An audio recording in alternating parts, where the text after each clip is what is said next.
Olá, queridos irmãos, que privilégio é o nosso de estar hoje na sua casa, podendo chegar até você com a palavra do Senhor neste dia tão especial que é chamado de o Dia do Senhor, o dia separado para o nosso momento de adoração comunitária diante de Deus. É claro que agora estamos separados, estamos distantes, mas o nosso Deus continua nos unindo porque nós somos corpo de um mesmo Deus, filhos de um mesmo Senhor, membros de uma mesma igreja. A palavra do Senhor nos diz no livro dos Salmos, Salmo 118, verso 24, o seguinte: Este é o dia que o Senhor fez, exultemos e alegremo-nos nele. Vamos nos alegrar, porque este é o dia que o Senhor fez para o nosso culto, para o nosso deleite espiritual na presença dele. Vamos fazer isso entoando o hino de número 42. A Deus demos glória, o grande amor de Deus. Cantemos este hino com toda a alegria do nosso coração.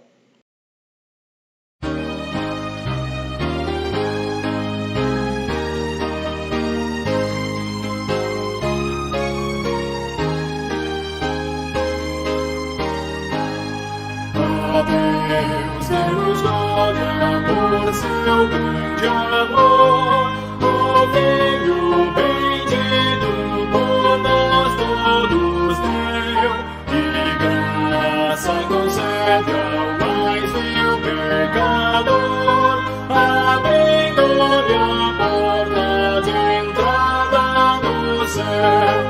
Exultai, exultai, vinde todos louvar a Jesus Salvador, a Jesus Redentor. A Deus demos glória por quanto do céu seu Filho bendito por nós todos deu. Ó graça real, foi assim que Jesus, morrendo seu sangue por nós derramou. Herança nos céus como santos em luz, legou-nos aquele que o preço pagou. Exultai, exultai, vinde todos louvar a Jesus Salvador, a Jesus Redentor. A Deus demos glória por quanto do céu seu Filho bendito por nós todos deu.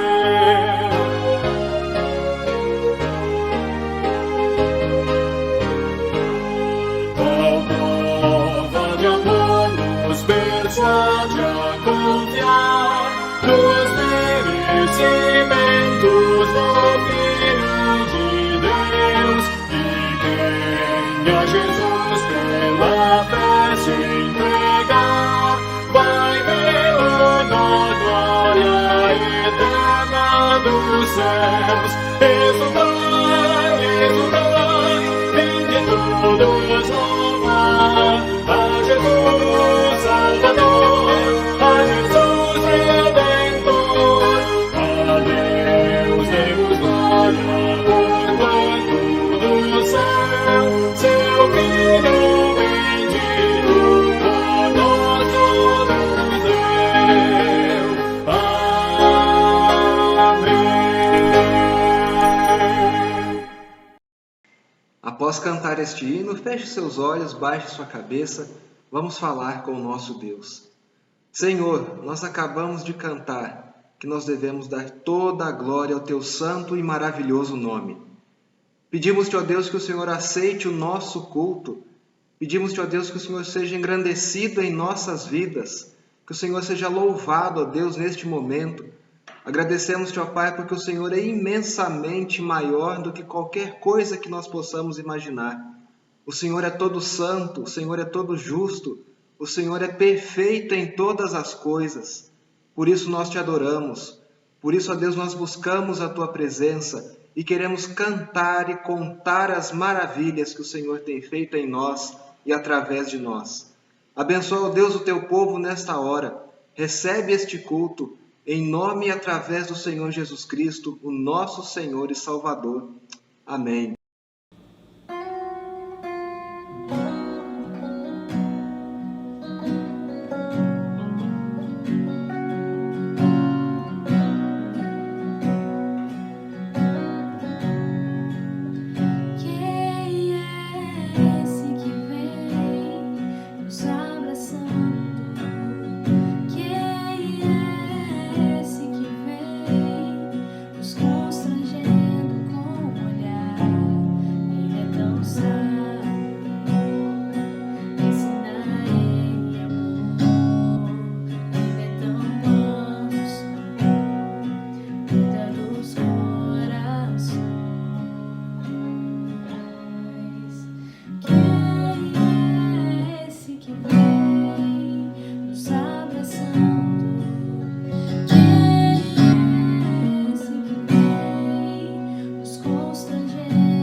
Irmãos, nós estamos reunidos para engrandecer aquele que acabamos de ouvir no cântico, que desvendou-se no caminho de Emaús. Eles estavam tristes porque não tinham acompanhado o Senhor Jesus na cruz. Eles estavam tristes fazendo aquela jornada porque não tinham ouvido a última frase da cruz. Por isso que eles perguntam para Jesus, não está sabendo o que aconteceu? E só foram descobrir na hora em que Jesus fez a ceia. E assim nós somos também. Entendemos apenas uma parte da história da cruz e acabamos nos esquecendo da cruz por completo. E a sétima palavra da cruz, a sétima frase da cruz, nos ensina o conhecimento completo da cruz, como traz paz para nós. Aqueles do caminho de Emaús que são imitados por nós em muitos momentos da nossa vida, eles não conheceram a última frase, não compreenderam a última frase, não estavam lá. Mas então, com toda a atenção, eu peço que os irmãos acompanhem comigo João capítulo 19, versículos 29 e 30. João 19, 29 e 30. Estava ali um vaso cheio de vinagre. Embeberam de vinagre uma esponja e, fixando-a num caniço de sopo, aproximaram a esponja da boca de Jesus. Quando Jesus tomou o vinagre, disse: está consumado, e inclinando a cabeça, entregou o Espírito. Se nós ficarmos presos apenas nessa narrativa, nós não vamos entender o que significou esta entrega do Espírito. Quais foram as palavras que o Senhor Jesus usou e qual o poder de cada uma dessas palavras naquele momento específico da história. Então vamos abrir lá em Lucas. Lucas capítulo 23. Lucas 23. Nós vamos ler a partir do versículo 44. Lucas 23, a partir do versículo 44. Já era quase meio-dia, e escurecendo-se o sol, houve trevas sobre toda a terra até as 3 horas da tarde. E o véu do santuário se rasgou pelo meio. Então Jesus clamou em alta voz: Pai, nas tuas mãos entrego o meu espírito. E dito isto, expirou.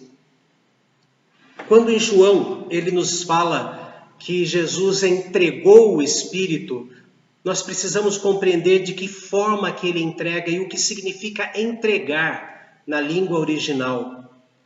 Paratemia.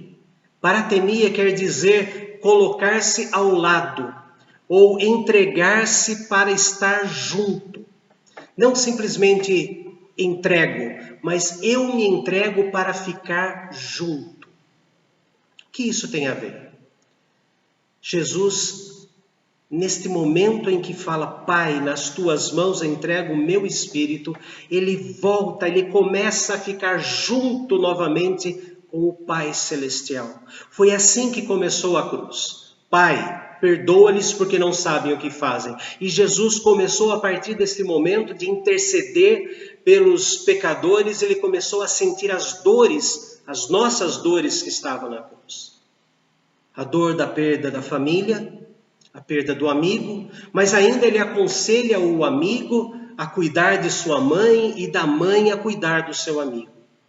E depois ele vem mostrando a dor do sofrimento em nosso lugar, chegando no máximo quando disse: Deus meu, por que me desamparaste?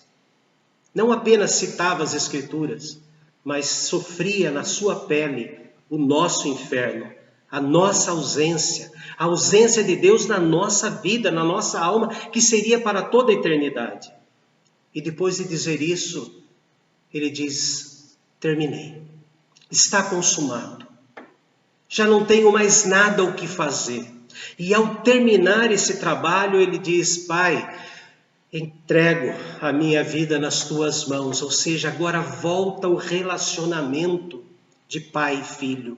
Jesus não está mais desamparado. Jesus já não está mais abandonado pelo Deus Supremo Juiz. Mas ao terminar a tarefa proposta lá antes da fundação do mundo, ao encerrar essa tarefa, é um grito de descanso e um grito de reconciliação.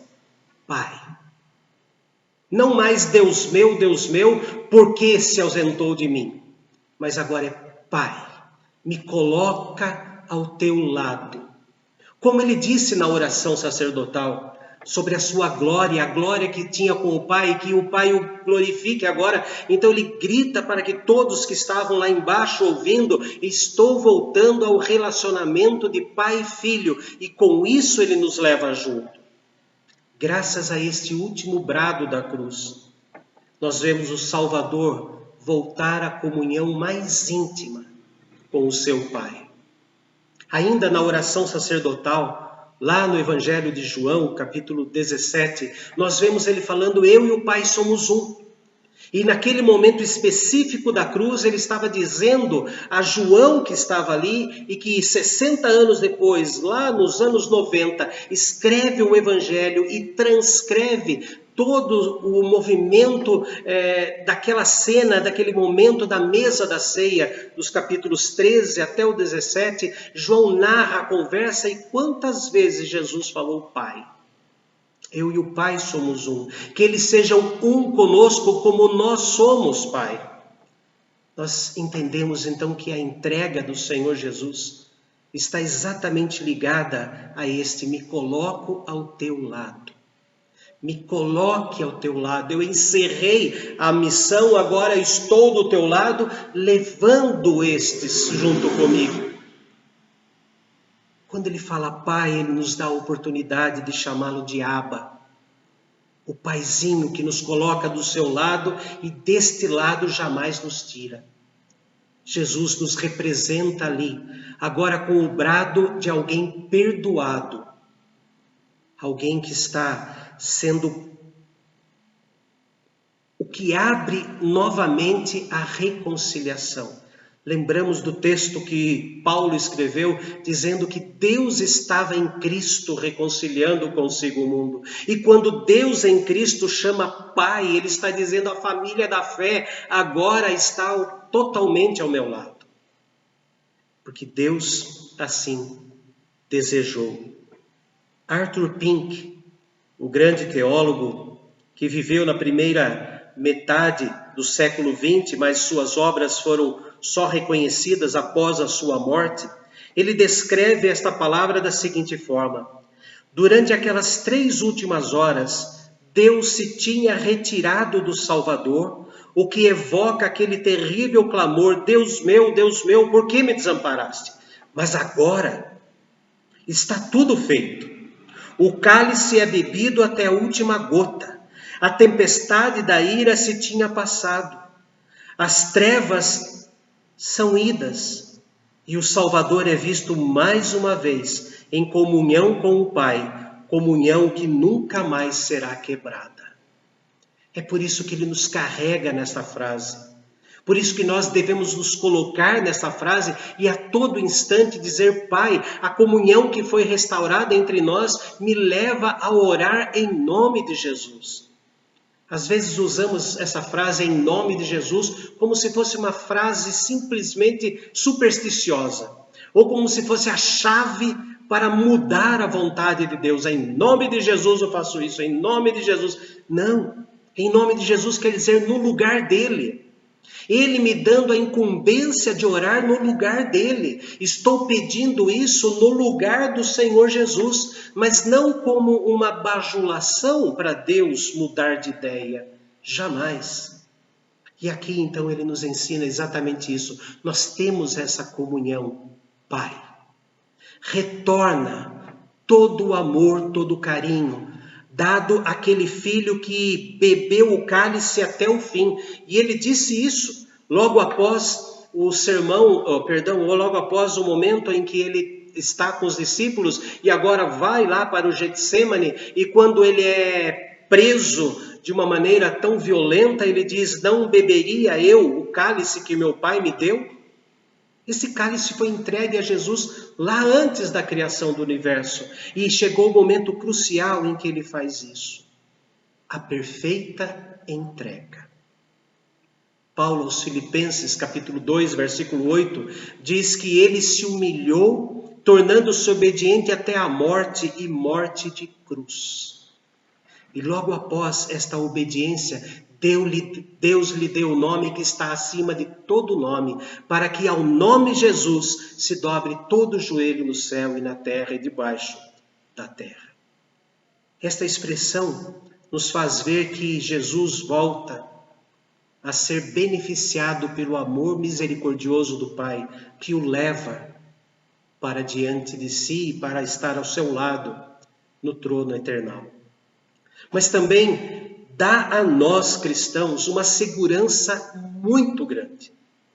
O Senhor Jesus, através de João, no capítulo 10, fala da seguinte forma: eu lhes dou a vida eterna. E isso só foi acontecer lá no capítulo 19. Mas lá no capítulo 10 ele está falando: eu lhes dou a vida eterna, jamais perecerão e ninguém as arrebatará da minha mão.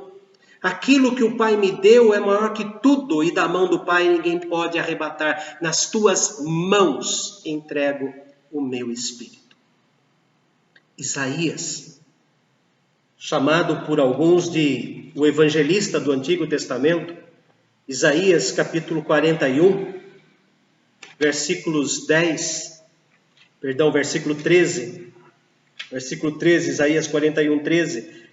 Porque eu, o Senhor, o seu Deus, te tomo pela mão direita e te digo, não tenha medo, pois eu te ajudarei. Isso ele diz imediatamente após falar no versículo 10, não tema, porque eu estou com você. Não fique com medo, porque eu sou o teu Deus. Eu lhe dou força, sim, eu o ajudo, sim, eu o seguro pela mão direita da minha justiça. A mão do Senhor desde Isaías, dizendo que o Senhor Jesus estaria nos segurando. E Jesus fala sobre isso, e Jesus fala da mão de Deus. Pastor, que confusão de mão! Não. Jesus e Deus é um só. Um único Deus. Uma única mão. A mão pregada na cruz é aquela mão que rasga o nosso coração de pedra, despedaça o nosso coração de pedra, e enquanto ele bate com o martelo e vai ali com a talhadeira quebrando o coração de pedra, sai, pinga da sua mão o sangue que vai cicatrizando a ferida da nossa alma, do pecado que causou essa ferida. E nesta mão do Pai, do Filho, nós continuaremos para todo sempre, e ninguém pode nos arrebatar. Agora nós vamos entender como esta mão de Deus atua. Jesus disse que rogaria ao Pai, e Ele enviaria outro Consolador a fim de que estivesse para sempre conosco, o Espírito Santo. A maneira de nós sentirmos que estamos nas mãos de Deus, a maneira de nós sentirmos que Deus está nos amparando com a sua santa mão de todos os lados, é a presença do Espírito Santo em nós, fazendo calar dentro do nosso coração as palavras do Senhor Jesus. Foi isso que ele disse na noite em que foi traído, explicando a tarefa do Espírito Santo, que era nos fazer lembrar de tudo que o Senhor Jesus havia falado, e nos ensinar todas essas coisas, e falar apenas aquilo que Deus quer que seja falado. E ele fez através da revelação nas Escrituras, por isso que nós não apoiamos e não temos outro livro, a não ser a própria palavra de Deus. E é a mão de Deus nos guiando. Aquela mão imaginária que acontece lá no texto também do Salmo 32:8, quando fala, instruir-te-ei, te ensinarei pelo caminho que deve andar, e debaixo das minhas vistas te darei conselho. É como Deus nos tomando pela mão direita, Isaías 41:13, e nos levando nessa jornada da vida. Como nós, pequenas crianças, que não sabem andar porque somos recém-nascidos, nascemos de novo. Então ele nos toma pela mão direita e caminha conosco e nos aconselha nesta jornada da vida. Tudo por quê? Porque Jesus cumpriu todos os papéis. Jesus cumpriu todas as tarefas que para nós era impossível. Porque Jesus cumpriu toda a lei. E ele toma agora Pai. E nos ensina a fazer isso. E nos ensina a nos apossar deste privilégio dado de chamar de Pai. Meses depois, lá estava Estevão, falando a respeito do Senhor Jesus, explicando o Senhor Jesus para os fariseus, para os líderes religiosos. E quanto mais ele falava, mais irados eles ficavam. E ele diz, no finalzinho do capítulo 7 de Atos, que ele estava contemplando os céus abertos e Jesus à destra de Deus, esperando receber Estevão. E aquela multidão faz com Estevão o que fizeram com Jesus, o matam. Matam Estevão. E jogando pedras e mais pedras, Estevão teve o privilégio de usar 2 frases da cruz. Senhor Jesus, perdoa-lhes. E depois a última, nas tuas mãos entrego o meu espírito. Imitando o Senhor Jesus. Nós não sabemos se Estevão estava lá na cruz, olhando de longe, quem sabe, como um jovem ali assustado. Nós não sabemos quando Estevão se converteu, mas nós sabemos que Estevão repete as mesmas palavras. E nisso nós vemos a transposição da paternidade de Deus sobre Jesus para nós, seres humanos. Agora podemos chamá-lo de Pai. O escritor aos Hebreus chama isso que nós também chamamos de fé. Nós temos fé que Deus é o nosso Pai. Temos a esperança, a confiança de que Ele é o nosso Pai. E o escritor aos Hebreus escreve da seguinte forma: temos esta esperança como âncora da alma, firme e segura, a qual adentra ao santuário interior, por atrás do véu, onde Jesus, que nos precedeu, entrou em nosso lugar. Quando Jesus diz: Pai, nas tuas mãos entrego o meu espírito, ele abre o véu do templo e entra em nosso lugar, e diz o escritor aos Hebreus, entrando no nosso interior, entrando no interior do amor de Deus, ele nos abre esse caminho. É por isso que nós chamamos ele de Pai. É por isso que temos esse privilégio. Jesus passa para nós esse privilégio. Para encerrar, irmãos, Jesus morreu na presença do Pai. Jesus morreu sob os cuidados do Pai. E Jesus morreu nas mãos do Pai. E Jesus ressuscitou por causa das mãos do Pai. E nós estamos nas mãos do Pai. Diz o texto de Isaías 49:16, que ele nos escreveu na palma da sua mão. E quando lemos lá no livro do Apocalipse, capítulo 5, a visão que João tem do trono, ele vê na mão direita daquele que está sentado no trono um livro selado de 7 selos. Mas esta mão direita de quem se assenta no trono entrega para o cordeiro que está no meio do trono, é o que diz o texto, este livro, e o cordeiro que foi morto, mas vive, ele abre os seus selos. E quando isso acontece, louvores e louvores acontecem nos céus. As mãos do Senhor, mãos que através da morte de Jesus nos reconciliou com Ele, mãos que é a nossa esperança cristã, mãos que segura na nossa alma, nos faz passar por todas as tempestades, mãos de um Pai, não apenas mãos, e não mais mãos de um justo juiz apontando para o inferno, o condenado por causa dos seus pecados. Pelo contrário, agora é a mão que diz: vem, filho, vem. E nesta mão ninguém nos arrebata e nunca mais nos arrebatará. A mesma mão que no Salmo diz que nos fez e nos afeiçoou, colocou toda a nossa afeição, colocou tudo que nós somos, como nós somos, é a mão que quebra o vaso e refaz esse vaso, nos melhorando, nos transformando, nos fazendo andar em santificação. Mas esta mão também é a mão ensanguentada da cruz, como Isaías 53 fala, e como o cântico que vamos ouvir daqui a pouco fala. Ele não tinha afeição, ele foi desafeiçoado por causa do nosso pecado, por causa das chicoteadas que nós deveríamos ter tomado, por causa da coroa de espinhos que deveria ter estado na nossa cabeça, as afrontas que nós deveríamos receber. Mas também no final ele diz este canto de vitória: Pai, nas tuas mãos entrego o meu espírito. Vamos fechar os olhos, queridos, orar alguns instantes silenciosamente, lembrando que na paternidade do Senhor, de Deus para com o Senhor Jesus, está a paternidade dele sobre nós também.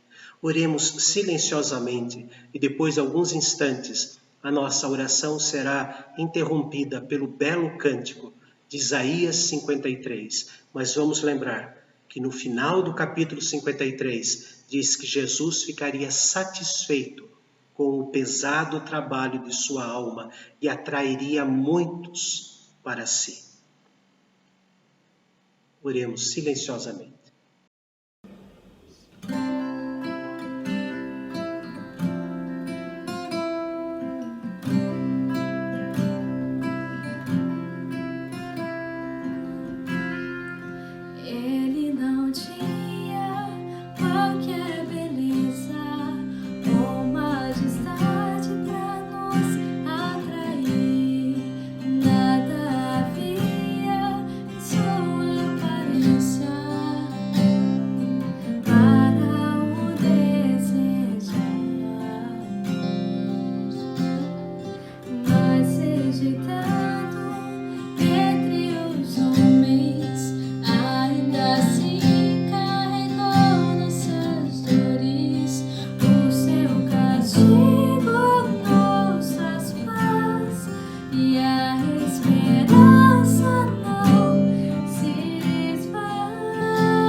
Agradecemos, Senhor Jesus, porque através dos teus brados na cruz do Calvário, o Senhor nos transformou de meras criaturas perdidas, pecadoras, malditas, em filhos do amor eterno de Deus Pai.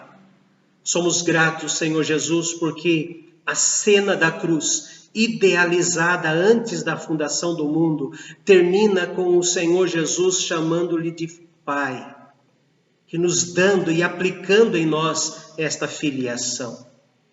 Rogamos, ó Deus amado, como Isaías escreveu, que o Senhor nos tome pela mão direita e nos faça caminhar nesta terra, no meio desta pandemia, no meio de tantos desafios que surgem, mas que possamos caminhar de cabeças erguidas, sabendo que o Senhor é quem nos ampara, e é no Senhor que devemos buscar amparo. Senhor, permita que o teu povo aqui congregado, no seu lar, em qualquer tempo onde esse vídeo for visto, sinta, Senhor, as tuas mãos, que foram cravadas sim na cruz, mas que foram também ressurretas e nos dão o amparo eterno. Agradecemos porque ninguém, nada nos arrebata das tuas mãos. E agradecemos porque quando pesa a nossa mente, quando a nossa consciência está pesada, é a tua mão que pesa sobre nós o nosso pecado. E a mesma mão depois aponta a misericórdia, o arrependimento e nos leva para a misericórdia. Senhor, que continue assim, para que possamos viver nesta terra para a tua glória, ansiando estar diante da tua eterna glória, nos céus, quando daqui nós formos embora. Recebe, Senhor, este culto, em nome do Senhor Jesus. Amém. E a graça do nosso amado Senhor Jesus, o amor eterno de Deus, o nosso Pai, e a comunhão com o Espírito Santo, permaneça no coração de cada um, hoje e para todos sempre. Amém. Queridos, ainda nós teremos a próxima semana de quarentena. Infelizmente, os casos não diminuíram, pelo contrário, a Secretaria Estadual de Saúde deixou bem claro numa reportagem, numa entrevista dada pelo secretário estadual, que 45% de aumento durante esta parte da pandemia. Então, no próximo domingo, dia 4 de abril, domingo de Páscoa, nós vamos apresentar aos irmãos, entregar, oferecer aos irmãos, tanto de manhã quanto à noite, tanto às 9 horas da manhã quanto às 19 horas, nós vamos colocar, Pedro e eu, nós vamos colocar cultos de ação de graças pela vitória do Senhor Jesus. Que todos estejam orando por nós para nesta semana e neste preparo, pelos irmãos da equipe de louvor também, para que possamos, mesmo que virtualmente, apresentar o melhor possível para juntos, mesmo distanciados, mas para juntos, engrandecermos a Deus pela vitória, pela ressurreição. Um abraço a todos, que Deus abençoe.